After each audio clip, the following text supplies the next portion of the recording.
Welcome to Tech Leveler, and in this quick video I'm going to show you how to turn on call forwarding directly on your iPhone. Now what this allows you to do is if anyone calls you on your phone number, you can have this forwarded to a different phone number altogether. This is easy to set up directly on your iPhone, and to do it let's head over first to our iPhone settings here on the home screen.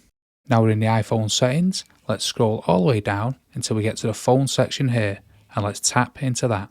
And in the middle of the phone settings here, you'll see call forwarding, and we want to tap into that. Then you'll be greeted with this single call forwarding toggle, and to turn it on, we want to toggle this from grey to green. Now with that toggled on, you'll get this second option, forward to, so we want to tap into that.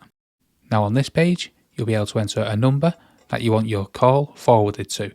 I'll just enter some random number, however you can add a family or friend. This is ideal also for when you're off work and you want work colleagues to contact a different number. I hope this helps you out, and if it did, smash the like, smash the subscribe, and thank you for watching.